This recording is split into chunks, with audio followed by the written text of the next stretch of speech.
గారిని ఒక్క నిమిషం మాట్లాడాల్సింది కోరుతా ఉన్నాం. నారావోని ప్రవీణ్ కుమార్ గౌడ్. అందరికీ నమస్కారం. మార్వడి మిడతల దండుకు మందు పెట్టాల్సిందే. మందు పెట్టకపోతే మనం ఖరాబ్ అయిపోతాం. మార్వడి అనేటోడికి మానవ సంబంధాలు ఉండవు.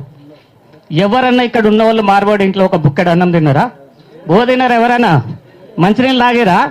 వాడికి మనకి వరసలు ఉండవు, ఏ సంబంధాలు ఉండవు. వాడి ఆచార వ్యవహారాలు వేరు, వాడి కథ వేరు. వాడు డూప్లికేట్ కాడు, మార్వాడి డూప్లికేట్ కాడు.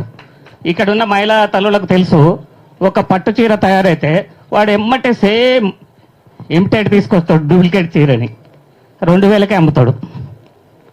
అట్లా వాళ్ళ దోపిడీ ఎంత దారుణంగా ఉంటుందంటే, నేను కూడా 2001 కంటే ముందు హార్డ్వేర్ బిజినెస్ చేసేవాడిని. ఈ మార్వాడీలు విస్తరించిన తర్వాత వాళ్ళతోటి పోటీకి తట్టుకోలేక బంద్ చేశాను. ఒక బిల్డరు 1.5 కోటి పెట్టి ఒక బిల్డింగ్ కడితే 1 కోటి రూపాయలు వాడి దగ్గరనే పర్చేజ్ చేయాలి. ఆ 1 కోటి రూపాయలలో వాడు 30% వేసుకుంటే 30 లక్షలు వాడే తింటుండు.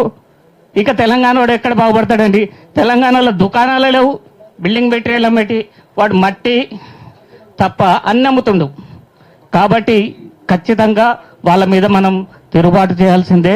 మీకు తెలుసో తెలియదో, ఉగాండాలో ఈడీ అమీన్ అని ఉంటాడు.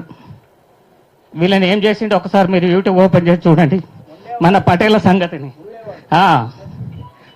ఆయన చాలా వీళ్ళని 80,000 మందిని ఎంత దారుణంగా ఇండియాకు పంపించిండో ఒక్కసారి మీరు యూట్యూబ్ తెరిచి చూస్తే తెలుస్తుంది.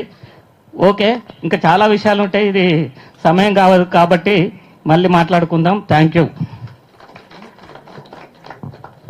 ప్రజా సంఘాల జేఏసీ నాయకులు సన్ని గారు ఒక్క నిమిషం.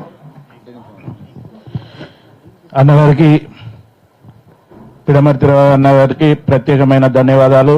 అలాగే వివిధ సంఘాల నాయకులకు, వ్యాపారస్తులకు పేరు పేరున